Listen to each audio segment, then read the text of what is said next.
शन्नो मित्रः शं वरुणः शन्नो भवद्वर्यमा शन्न इन्द्रो बृहस्पतिः शन्नो विष्णुरुरुक्रमः नमो ब्रह्मणे नमस्ते वायो त्वमेव प्रत्यक्षं ब्रह्मासि त्वमेव प्रत्यक्षं ब्रह्म वदिष्यामि ऋतं वदिष्यामि सत्यं वदिष्यामि तन्मामवतु तद्भक्तारमवतु अवतु माम् अवतु भक्तारम् ॐ शान्तिः शान्तिः शान्तिः ॐ सहना भवतु सहनौ भुनक्तु सह वीर्यङ्करवावहै तेजस्विनावधीतमस्तु मा विद्विषावहै ॐ शान्तिः शान्तिः शान्तिः.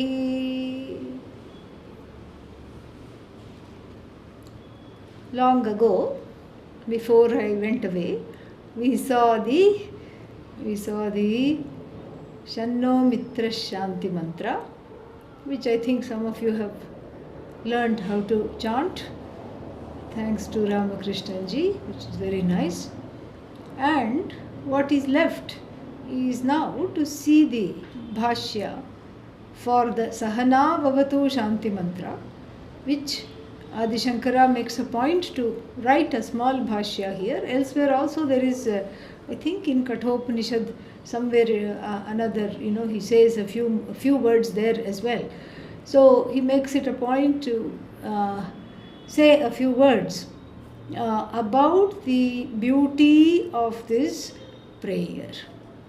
And so we are going to look into the Bhashya for that before we enter the text.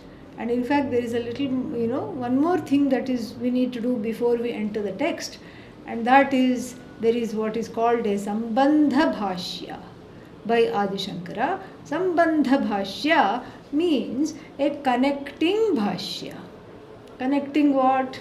Connecting the previous Valli, which is called Shiksha Valli, which has so many upasanas, so many types of meditation, etc.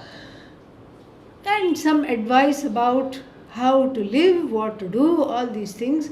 And so that, to make sure that we know that even though it's a self-standing book or chapter, it is connected to this one.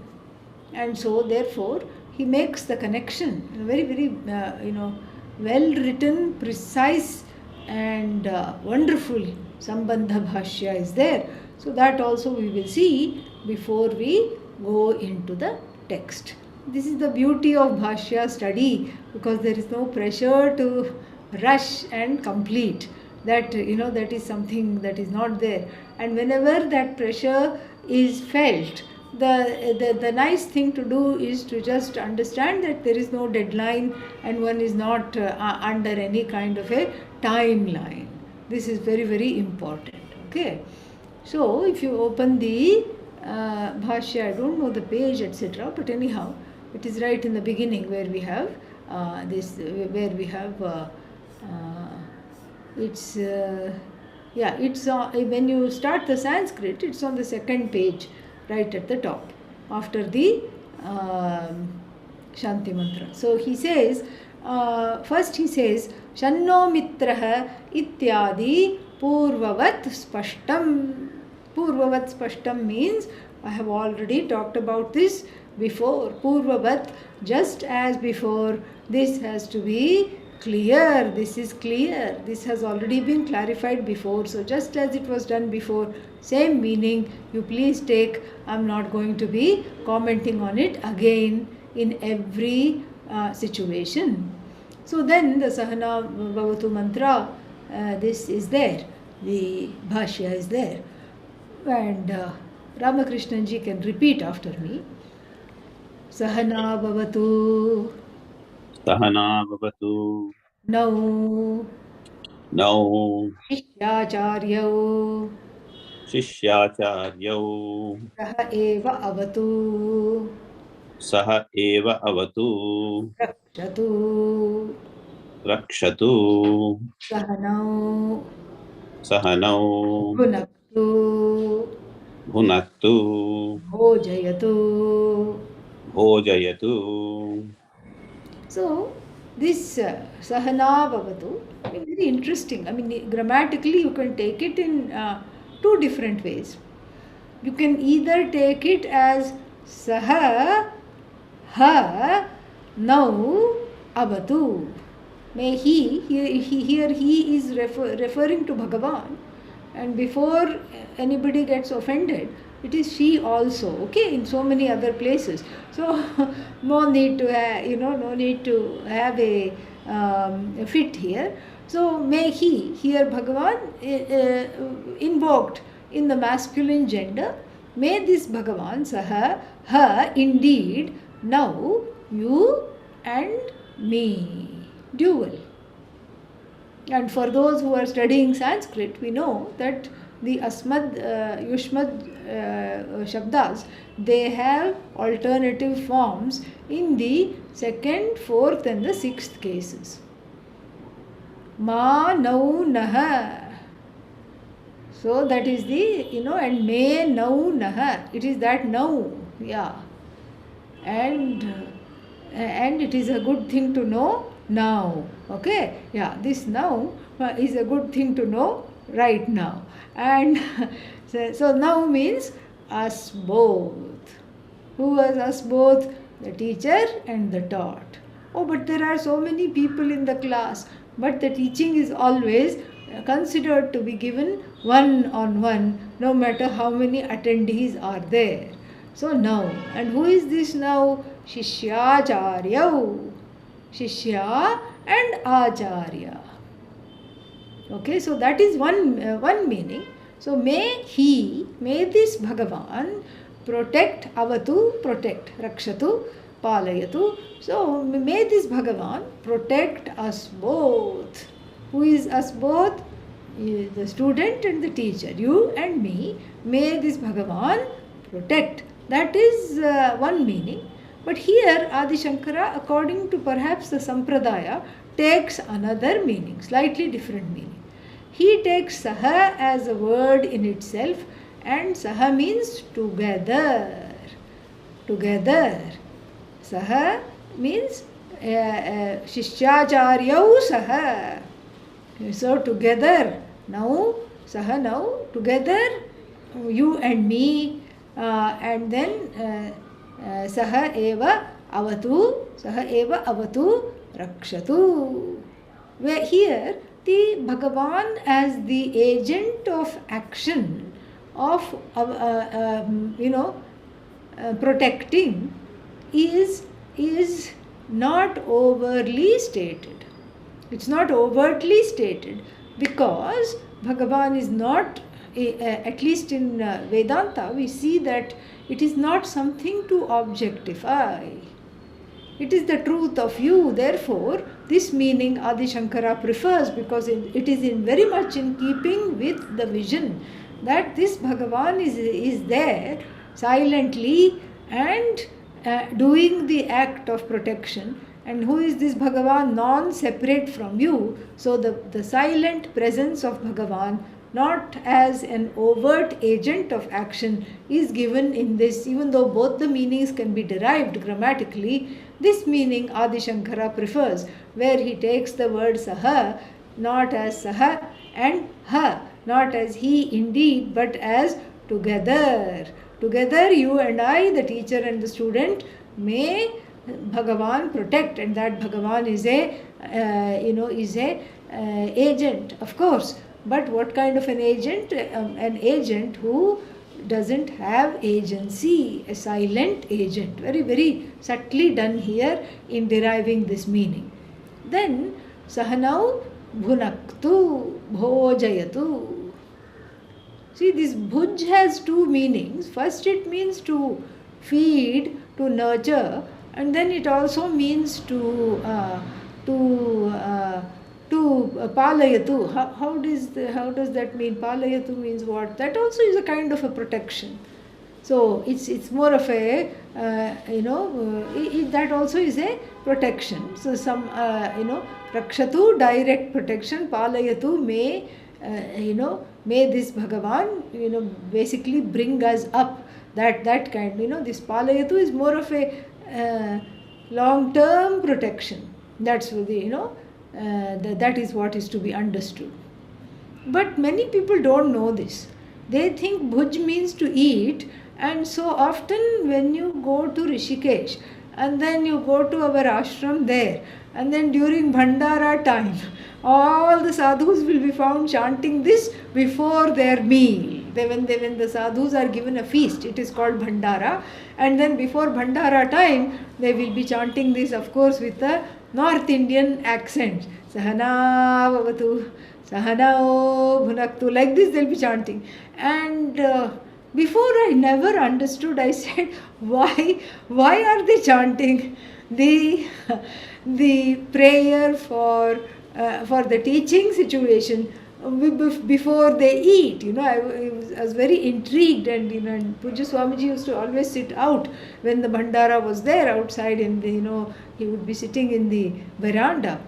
And so when I asked him, he said, well, it's because they think bhunaktu means to feed, and so therefore they think it should be chanted before the lunch.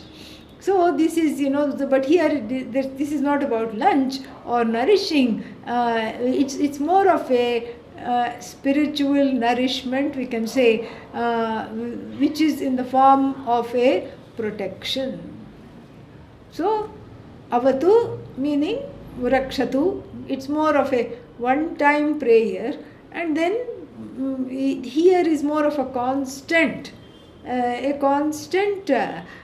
desire or an invocation of Bhagavan as the Palana Karta. And then if we look at the word root verb ishu palane, so there is that palanam comes. So the one who is the overlord here, Ishvara, is invoked as the protector. And then what else? Further, Saha Viryam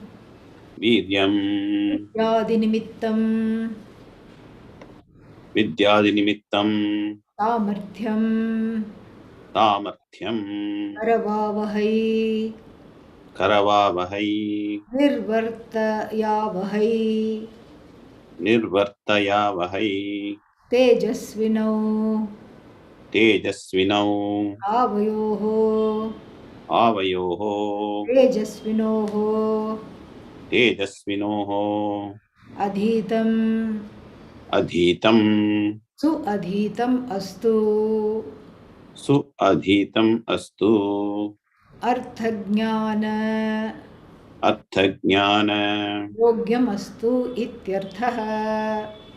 Yogyamastu ityarthaha. Yeah. So here in the third line also, Sahaviryam Karavavahai, it is again taken as Saha, together. Together, who is this Saha? This Shishya and Acharya here together, Viryam. Viryam here is Samarthyam.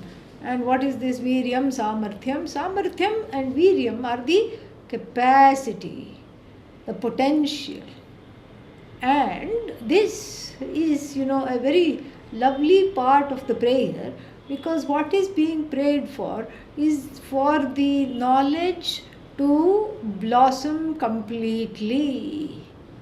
Because the potential is there, both in the teacher to teach and in the student to grasp.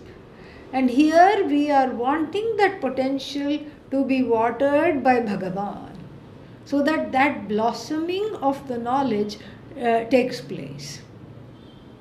First in the heart of the teacher, and then it is transferred to the heart of the student. And for that, there should be some kind of a, some kind of a adrishta, karmically there should be some alignment between the teacher and the student. If the teacher is teaching and the student is sleeping, then the teacher will lose the steam to teach. Okay, because what's the point in unfolding everything? The person has already folded up. So what is the point? There is no point at all. And or if the potential is there, but it is not fruitioning, it's not fructifying. It remains as a potential. It doesn't come to life. And then like this, so may these kinds of situations not come up. So Viryam Karavavahi Samarthyam, may that potential may that potential not get inhibited and bogged down by all kinds of pratibandhas, obstacles. Many obstacles are there. Suddenly one feels like not coming to the class. Suddenly one wants to go away somewhere. Suddenly one wants to do something else. And suddenly one mistakes the teacher, has some kind of a projection or perception about the teacher, which stops the flow of knowledge. So all these things are there. So therefore, let there be glory together. Why is there? It is together because this is another very beautiful meaning here. Is that what kind of a knowledge is this? Very interesting, because even in a knowledge that prospers due to duality, like all the branches of knowledge that we find in the universe, which in the Mundakopanishad is called Aparavidya, relative knowledge. So so all these branches of knowledge that are there and that are that have some kind of a some kind of a use, at least on the empirical plane. So when you master that knowledge, what happens? You get some kind of a terminal degree. Terminal degree doesn't have to sound frightening. It just means after this there is nothing more to it. It's not like terminal disease. Okay, so terminal degree is another word for PhD.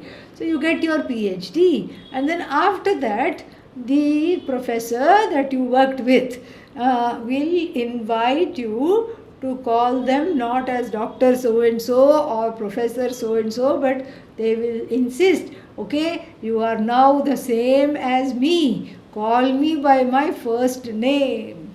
Call me by my first name. And because now we are the same, because you have gone through the same thing that I have, and you have crossed over this big hoop of this PhD, and so you and I are no different anymore. From student teacher, this is the professor here invites the student to enter into a kind of a relationship of a colleague.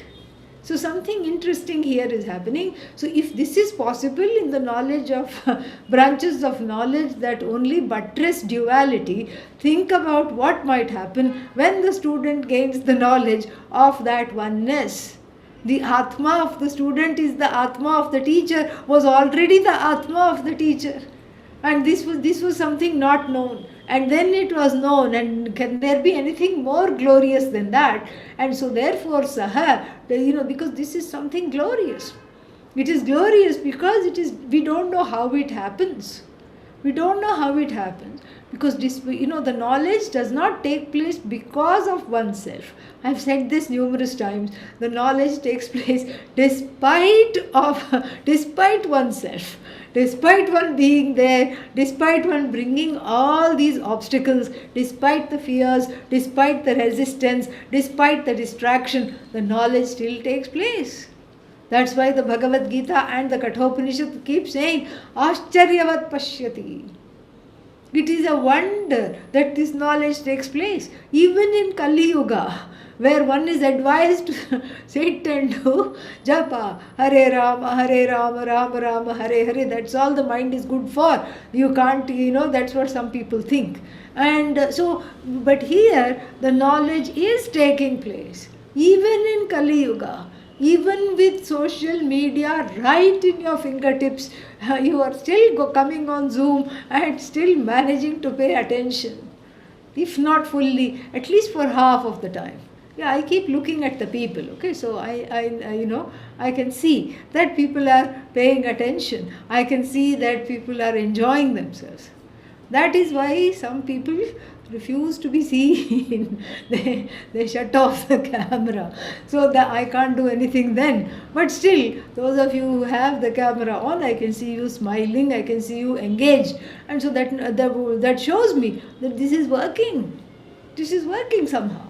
And then that is how, because even though you can do so many things on that same computer, same yantra, and for the study, for updating your Facebook page, for checking emails, and what else, I don't know what else happens, Twitter, this, that. There's one more thing where you put photos. What is that called? Some Instagram, all these things are right there, but still the knowledge takes place. This is Viryam. This is this potential, the potential for the student to quote unquote see oneself as the teacher, as non-separate from the teacher. Amazing. Non-separate from the teacher. You are never separated from the teacher. You are one with the teacher. And this is something in the beginning is not known. In fact, in the beginning, the Shastra says, go seek a teacher. Without the teacher, you cannot get the knowledge. And then you promptly and obediently trot off to get a teacher. And then after that, only to be told, what? You are non-separate from the teacher. What about Bhagavan, Ishvara, God? You are non-separate from Bhagavan. And so here, this is the greatest Viryam.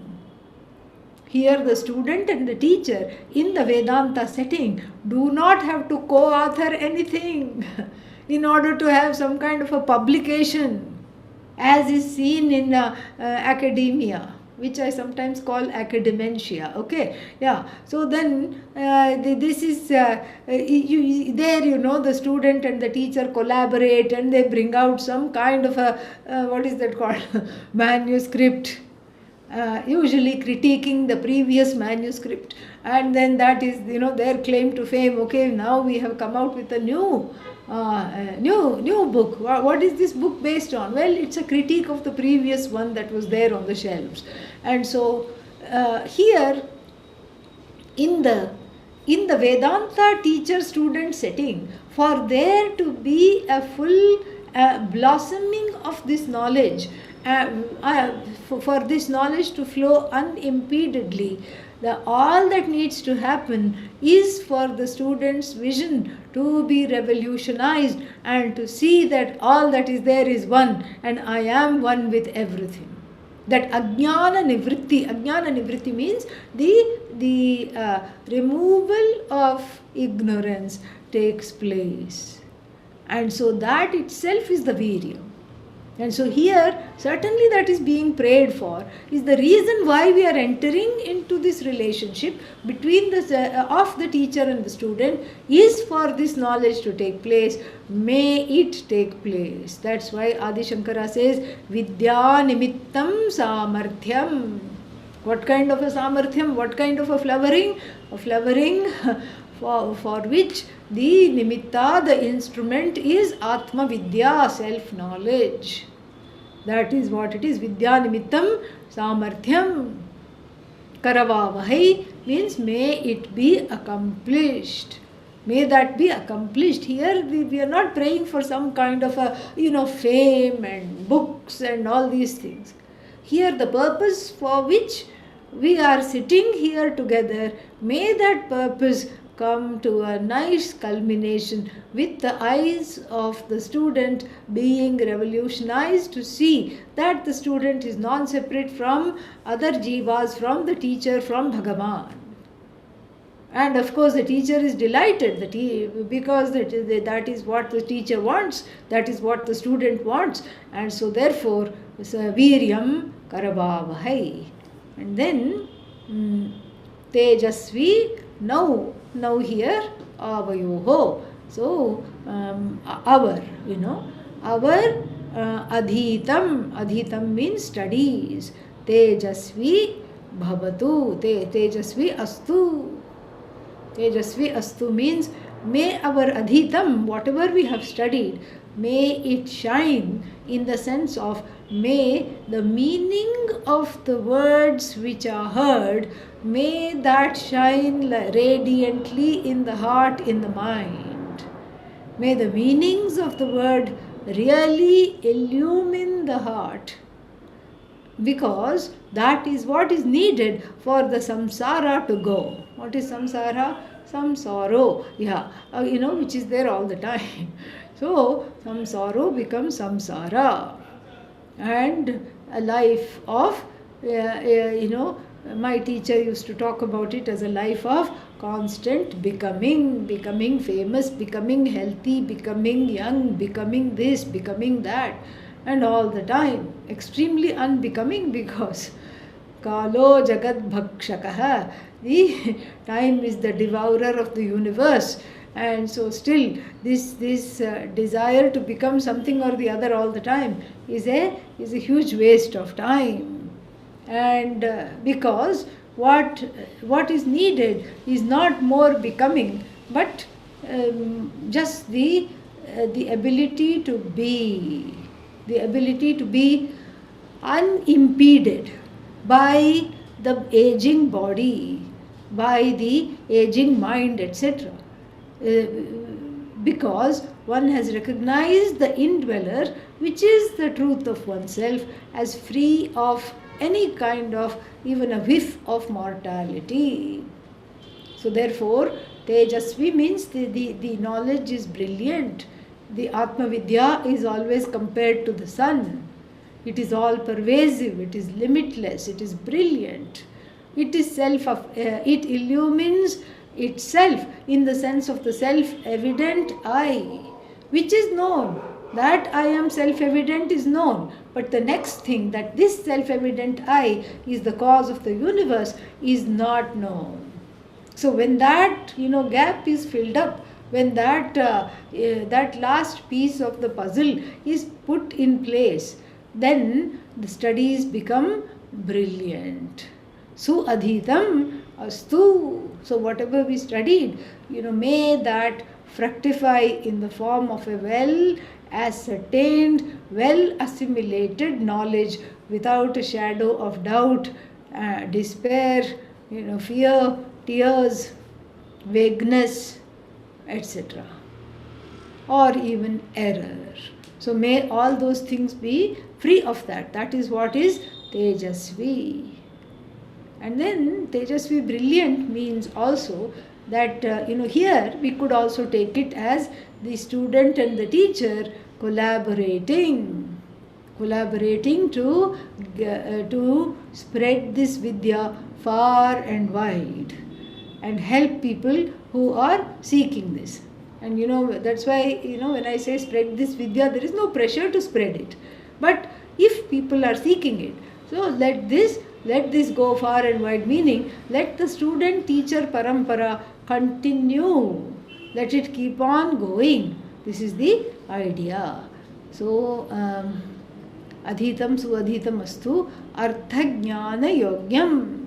So whatever has been heard, let the meaning be understood, and then let it translate into ascertainment and assimilation, clear knowledge. Let it become clear knowledge. Further, ma vidvishavahai, Ma vidvishavahai, vidyagrahana, vidyagrahana, nimittam, nimittam, शिष्यस्य आचार्यस्य वा शिष्यस्य आचार्यस्य वा प्रमादकृतात् प्रमादकृतात् अन्याय अन्यायात् अन्यायात् पराधात्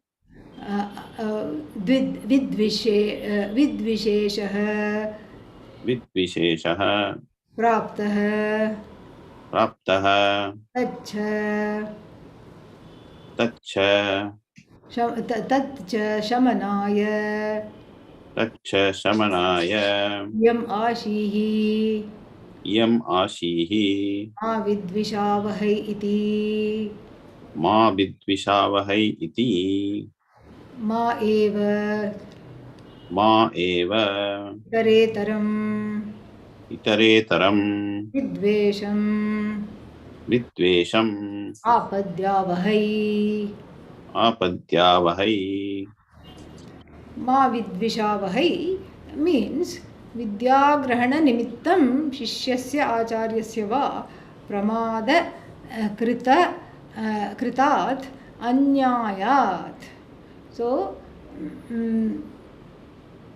see here, very interesting, because this prayer is very beautiful because it takes into account a very important thing, that in the transmission of knowledge, the human element can sneak in. Dvesha here means hatred, but here that's too strong a word, because why would the student hate the teacher? After all, the student has chosen the teacher to study with. So why would the student hate the teacher? Not at all. And then why would the teacher hate the student? That is also not there. But we have to take this as the misunderstanding, not so much as hatred. And of course, because there is the human element, misunderstandings can take and do take place. The teacher says something and then something else is heard. Something wrong thing is assimilated. That is one scenario. Another scenario is that, this refers to the presence of the unconscious mind on part of the student. And what is the unconscious mind? The unconscious mind is a storehouse of all pains and sorrows from early childhood which haven't seen the light of day and which haven't been processed. How can you process it? You don't even know it's there. Because it has been, this is the order of the goddess, Maya Shakti. The order is such that because the child needs to grow up, these pains and sorrows are stuffed deep within so that the child can continue to gain the skills and grow up physically, if not emotionally.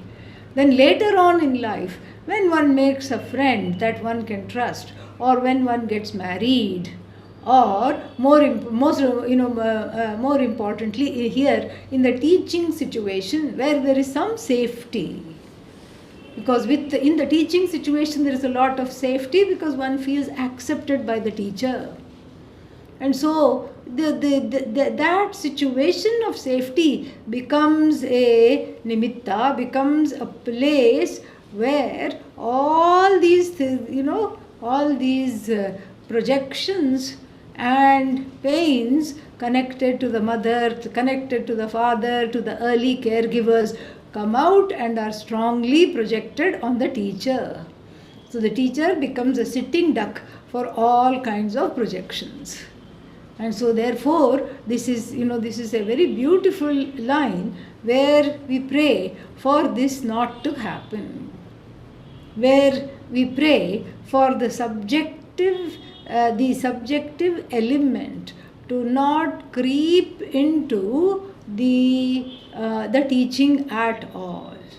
Let the subjectivity, one's own, whether it's the teacher's perception or that's what Adi Shankara says, whether it's Shishyasya Acharyasya Va. So whether it's the teacher's misperceiving the students' intentions or whatever it is, or whether it is more often than not what happens is the students' subjectivity coming into play and seeing in the teacher an ideal father, an ideal authority figure, or an ideal mother, that kind of a thing. Seeing in the teacher something like that, like some trying to fulfill something that was not there in the past, and because of this transference there is a misunderstanding.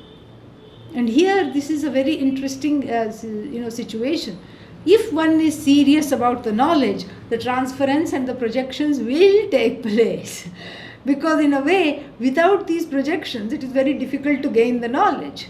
Because, if the projections are there, that means there is trust. But then one has to mindfully work with the projections and learn to withdraw them. Learn to withdraw them and keep focusing on the knowledge, which requires a lot of grace. Therefore, ma vidvishavahai. So that the omissions and commissions in the process of the learning are, so that those aparadhas,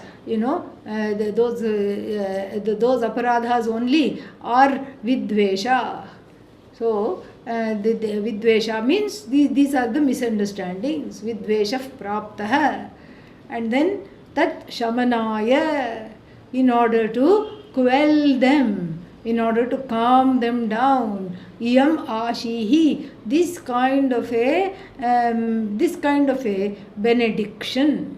Ashihi, benediction. Ma vidvishavahe iti. This is a desire for this particular benediction here, that may there not be this kind of a misunderstanding. Ma eva itaretaram vidvesham apadyavahai. Itaretaram means mutually. May we both not misunderstand one another. May we both not have any problem. So, ma eva itaretaram means now. That now has to be brought in here. And so that is what, ma eva now itaretaram vidvesham apadyavahai iti ityartha. And then, so this is very, very important. So because otherwise there is some kind of always some feeling, oh, the teacher is not liking me enough, as though that is not bad enough. The teacher is liking somebody else more. These kinds of things come in the way of understanding the teachings and being with the knowledge. So these kinds of things, these kinds of ideas, when they come, and these kinds of thoughts will come, because they are all coming from that storehouse of the past called the unconscious. They have nothing to do with the present situation. So therefore what? So therefore one has to change the channel, pray for it to be released, and then come back to the reason why one wanted a teacher in the first place, and why one wanted these studies in the first place. And so this ability comes as a result of this benediction, as a result of this prayer. Okay. Then further, shantihi. Shantihi. Shantihi, shantihi iti. Shantihi, shantihi iti. Trihi vachanam. Trihi vachanam. Uktartham. Uktartham. Vakshyamana. Vakshyamana. Vidya vigna. Vidya vigna. Prashamanartham. Prashamanartham. Cha iyam shantihi. Cha iyam shantihi. Avignena hi. Avignena hi. Atmavidya praptihi. Atmavidya praptihi. Ashasyate. Ashasyate. Tanmulam hi param shreyah. Tanmulam hi param shreyah. Iti. Iti. The three Shantis, as we already know from the study of other Upanishads and other Shanti mantras, is for the elimination of various kinds of obstacles that can come in the way of the teaching situation. And all the obstacles are divided into threefold. Trihi, three times it is said. And why? Because the obstacles come from sources that have been categorized into three. What are they? The first source is what is it called? Adhideva, centered on sources, on the source over which we have no control. So some building falls, something happens, earthquake, as a result of which the building falls, etc. We have no control. Then over the other people's behavior also we have no control, adhibhuta. And the behavior of wind and water, when it's going to rain, when it's going to snow, how much, we don't know. So all this is adhibhuta, over, centered over the surroundings. And then finally, the last source of obstacle is self-centric, in the sense that you don't need any other source in order to be sad. If you are there, it's enough. You can get mad, you can get sad, etc. because of the ahankara attaching to the mind and identifying with all the things that are finite and coming to wrong conclusions. So this is why these are the three sources of obstacles for peace, for being able to gain this knowledge. Because Adi Shankara never forgets. He, that we are here embarking on the study of the Upanishad. That's why even in the discussion of the Shanti, he says, Vidya Vigna Upashamanartham, something like that. So, Vidya Vigna Upashamanartham, in order to eliminate, to quench, to quell, to make calm, what? Vidyayaha Vignani. So the various impediments to the knowledge. That's why this Shanti is repeated 3 times, because those impediments can come, from 3 different sources. But really, you can't really, it's really, you cannot do anything over you don't have a say over the Adhideva. When the Devas are creating some problem, you don't have a say over that. You don't have a say over other people or other inanimate things in the world, how they behave, what they do. You don't have a say. You only have a say over yourself. But still, for the purposes of, being fair and looking at it broadly, these 3 sources are talked about, iyam shantihi. And then, so Vidya Vigna Upashamanaya. And why should this Vigna should be quelled and calmed down? Because he says, Avignena hi Atma Vidya Praptihi Ashasyate. There is a small condition here. The Atma Vidya Prapti, the gain of the knowledge of the self, is dependent upon there being no distractions, no impediments. So the gain of the Atma Vidya, Ashasyate, prefers, desires, wants, is incumbent upon what? Avigna. Avigna means absence of vigna, no distractions, emotional, mental, physical, no distractions. And therefore, tat moolam hi parashreyah. Tat, what is this? Tat Atma Vidya Prapti, I think, that Atma Vidya Moolam, and that is, the root of this. What is this Atma Vidya for? It is to gain that freedom called moksha. Very, very nice. This moksha alone is called Param Shreyah. Let's not forget the Kathopanishad, which discusses a pair of pursuits. What are they? Shreyas and Preyas. And what is Shreyas? Shreyas is the pursuit of the limitless self, the self as limitless, that is Shreyas. And Preyas means what? Actually, those people are saying, pray for us, because we are on the wrong track. We are going all over the place. We are seeking, Preya means the desirable.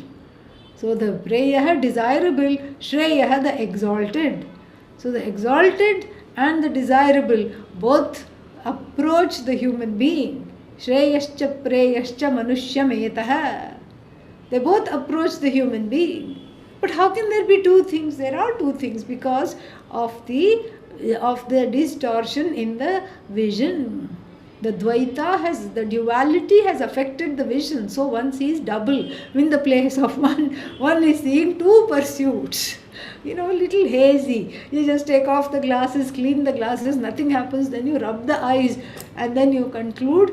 If one is on the right track, one concludes that one is having cataracts. That is all one can conclude. And so Shreya, here the ultimate, the limitless I, in other words, self-knowledge. That is one pursuit. And Preya means that which is delightful, in time, in place. Those objects which I see as delightful, as very dear to me. As I keep saying, the whole world is divided into mine and then not yet mine. So that's why all these desirable objects are called Preya. And because the person who is seeing these two things has a vision problem, is seeing double. Why? Intoxicated by samsara, addicted to addicted to samsara. The samsara-holic is seeing double vision, inebriated by samsara. And so both Preyas and Shreyas approach this person who is staggering along this road of what? Adharma, we can say, staggering along the road of adharma and then completely inebriated, and this addictive personality, two things approach. And the warning the Kathopanishad gives is Tau samparitya vivinakti dhiraha. The person must be able to discern between the two. That discernment is called viveka. And the ability to give up what is not helpful is vairagya here. And these are the twin foundations which make this, to make this, to choose the right thing, to make this a proper pursuit. And so then the mantra says, Shreyascha Preyascha Manushyametaha Tau Samparitya Vivinakti Dhiraha. Shreyaha Abhipreyaso Vrinite Viveki Dhira. So the Dhira, which is synonymous with a Viveki, the one endowed with this discrimination, chooses Shreyas over Preyas. Understands that one is a shadow, the other is what is really needed, and the whole world of names and forms and likes and dislikes and all kinds of things, objects that assail the various sense organs, they are finite. This is totally and beautifully understood by the person who has this discrimination, here in Sanskrit called as Dhira, whose buddhi is in the proper place. And then what? Preyaha mandaha yogakshemad vrinite. Then why would anybody choose preyas, objects that are coming to an end, finite objects? Why would one choose over the infinite?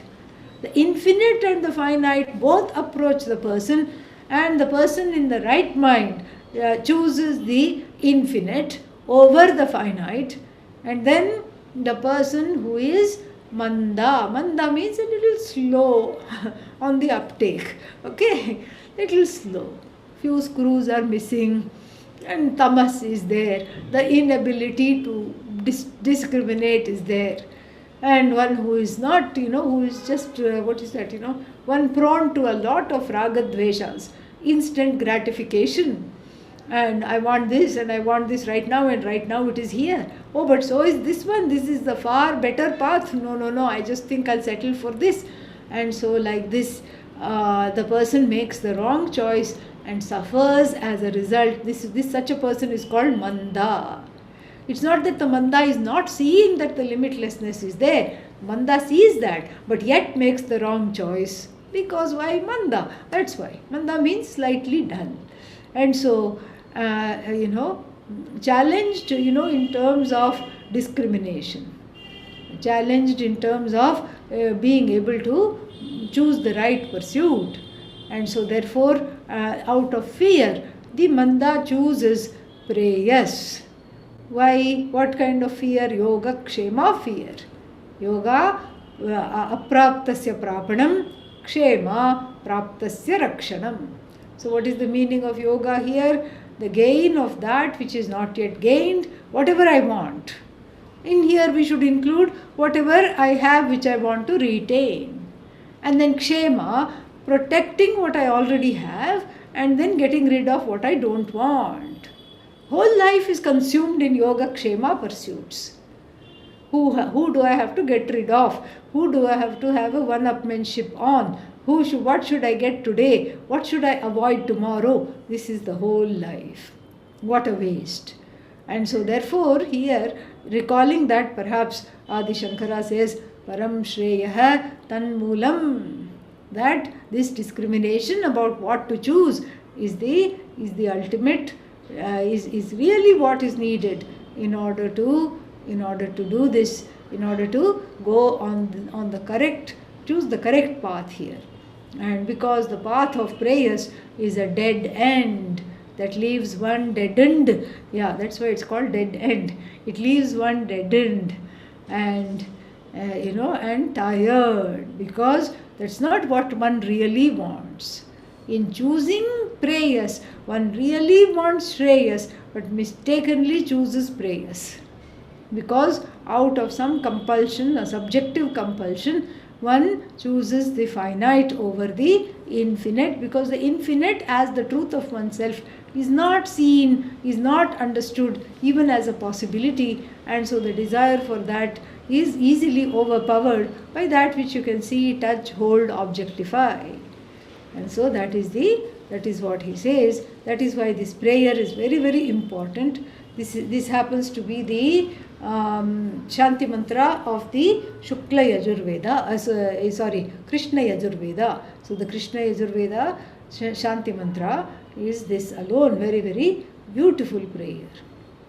Then now we have what is called Sambandha Bhashya. Sambandha Bhashya, a connecting Bhashya between the previous section and this section.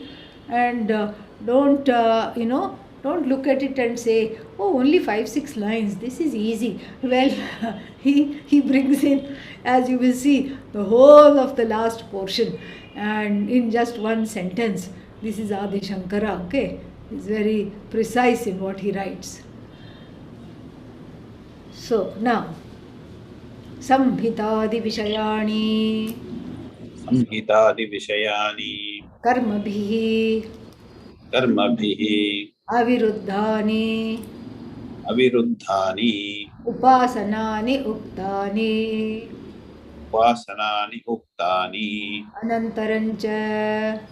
Anantarancha Antah Sopadhika Atmadarshanam Uktam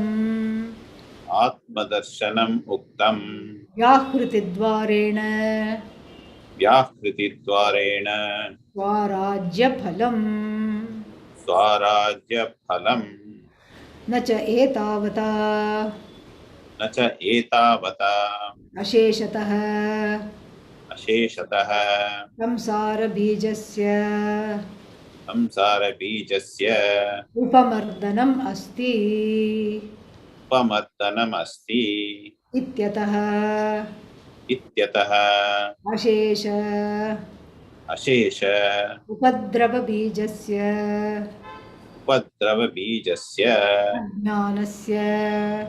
Ajnanasya Nivrityartham Vidhuta Sarva Upadhi Vishesha Atmadarshanartham Idam arabhyate Brahma vidapnoti param ityadi. Yeah. So, Samhitadi Vishayani Karmabhihi Aviruddhani Upasanani Uktani. All these ani. So, What is this here? Uktani, let us take, it has been said. It is said here. Uktani. What is said? What is said is all the things that were talked about in the last, last section. Starting with Samhita. Samhita means the sandhis, pronunciation, sandhis, etc. So Samhita di Vishayani, the subject matter starting with Samhita, etc., which also included upasanas, means various kinds of meditations. Uktani has been said by the Shruti. And what are they? They are characterized by a particular attribute, which is what? Karma bhihi aviruddhani. Very important. So these upasanas and these, shiksha, kalpa, vyakarana, all these things that were discussed, pronunciation, etc., and the various vyahritis, various kinds of meditations based on certain things in the world. Look upon this as this, like this, So there are certain meditations. Look upon the sky as Ishvara, look upon the sun as Ishvara, all these things. All this was said. But then Adi Shankara points out that these are unopposed. This is also knowledge. The Veda means knowledge. So here in this Upanishad, this is also knowledge, even though this is more like the first portion of the Vedas, because it has Vidhi and Nishedha para Vakyas. Vidhi Vakya means injunctions. And then Nishedha para Vakyas means Vakyas, sentences given to prohibitions. Injunctions means do this, have a good life, and follow dharma, be happy, all these things. And prohibitions means, don't do this, don't hurt, don't defraud, all these things. So these are this is the sum total of all this. And so when you are asked to do something and when you are asked to not do something, then it is definitely karma bhihi aviruddhani, unopposed to action, because in fact it depends upon action. Here a particular kind of action, because upasanas or meditation is talked about manasam karma. So it is the karma which is a mental action, and it's still an action, and so it is not opposed to action. And where is he getting here? Why does he have to say it is not opposed to action? In fact, it is in the form of action, because he wants to make the connection between samsara and action, and moksha and actionlessness, which is cognitively understood as the truth of the self.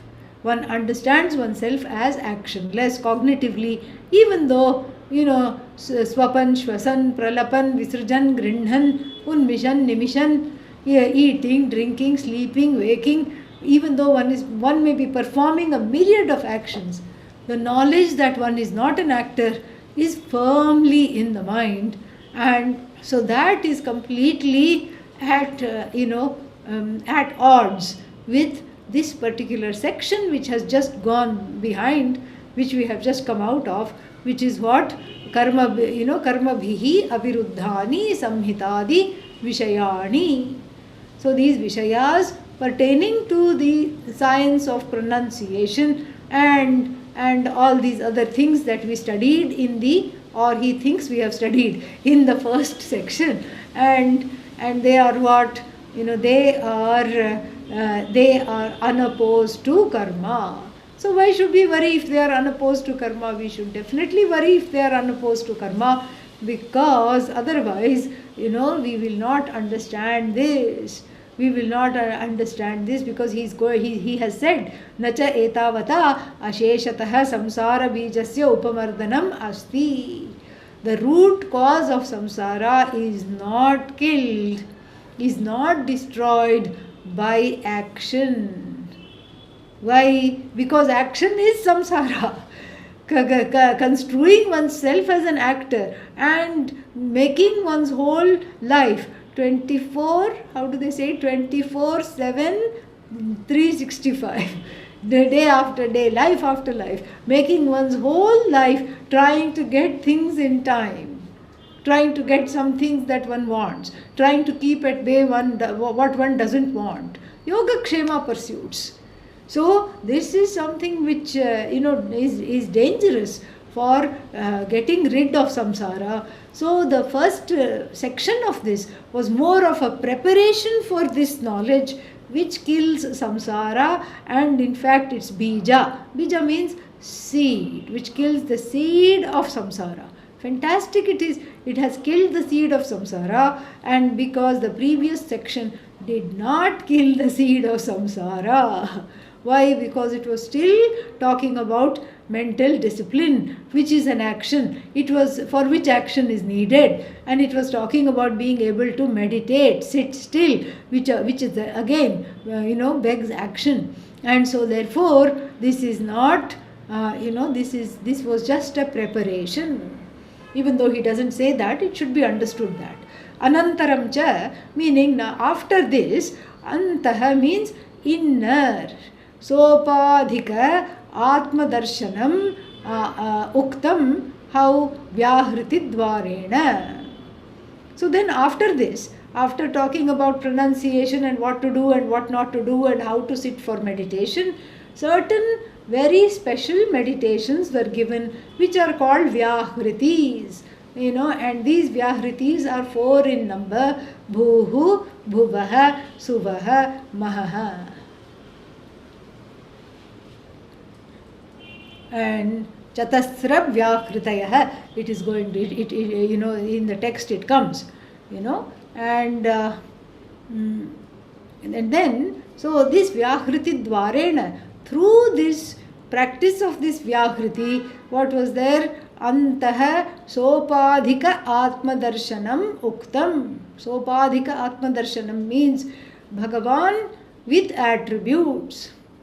Still it is Atma. There is the bhava of non-separateness when that prayer is done. So sopadhika means endowed with attributes. Bhagavan endowed with various attributes which has to be visualized as part of the meditation. Who is the presiding deity of the meditation, etc. was visualized. And then what was the phala of that? Swarajya phalam. Because at the end of this, see, in 2 sentences, starting with Samhita and then ending with Swarajya, he has covered A to Z of the first section. Really. What kind of a skill this is, I don't know. It's just so mind-boggling to see how he has covered the entire first portion in just 2 sentences. And with such economy of words, but not leaving out anything important. Apnoti swara ajyam, that is in the end, towards the end we have this sentence. Swarajyam, the kingdom of the self.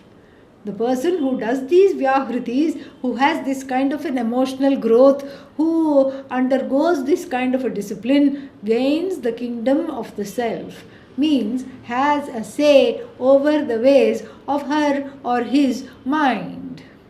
Has a say over how to be, etc. And is not reactive, is calm, is ready for the study. That is Swarajya.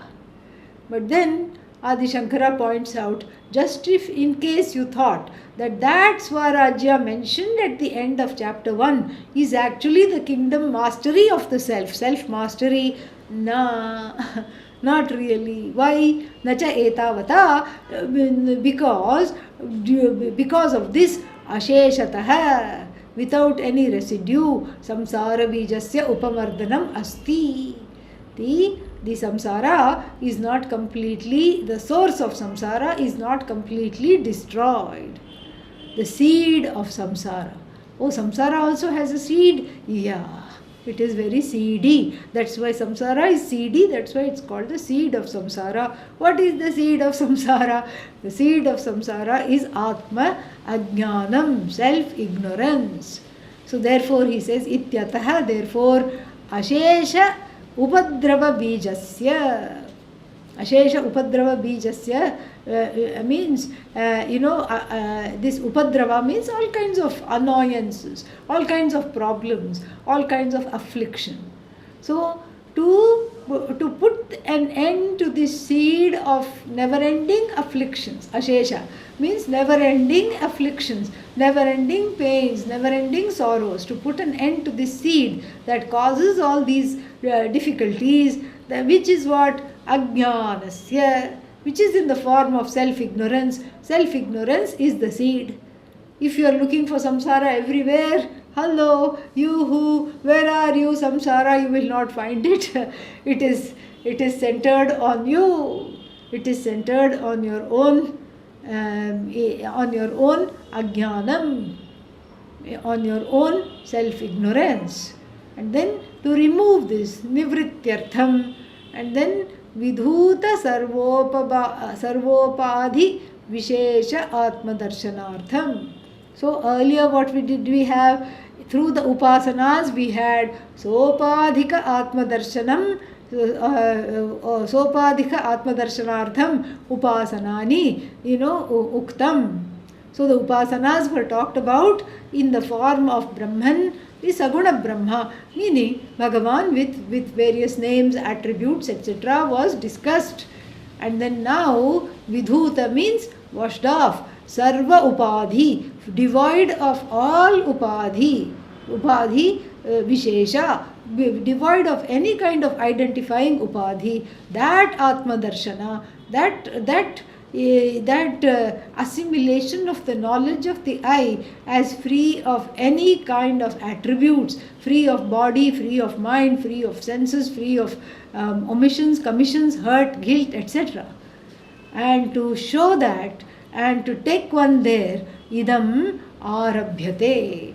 This section is started. And what is that section? The section that opens the Upanishad with Brahmavit apnoti param ityadi. The knower of the self, the knower of Brahman as the self gains the ultimate, gains the limitless. That is, that is basically the one half of the introduction.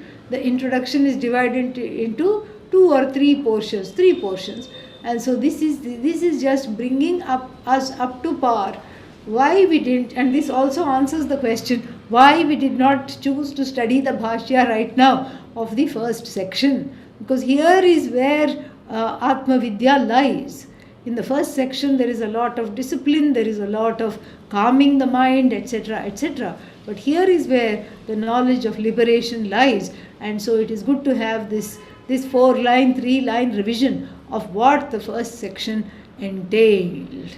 And then now we are going to see the what is called very very clearly we are going to see the Anubandha Chatushtaya.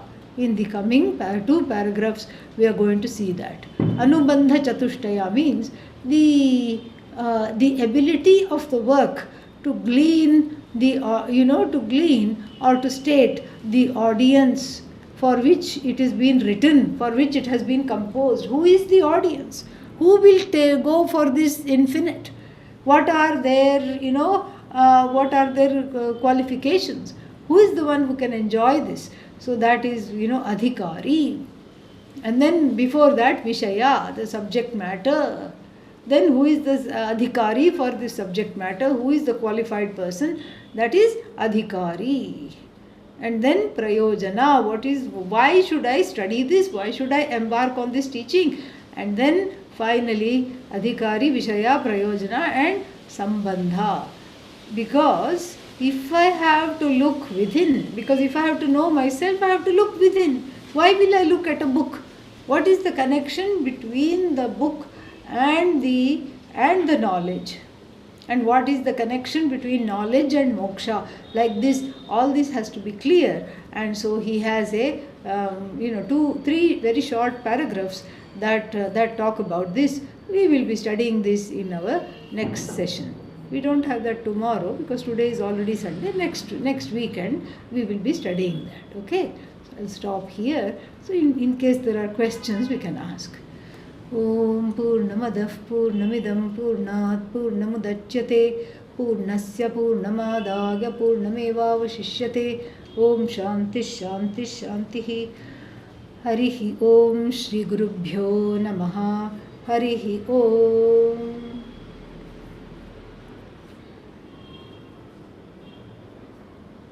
Any questions?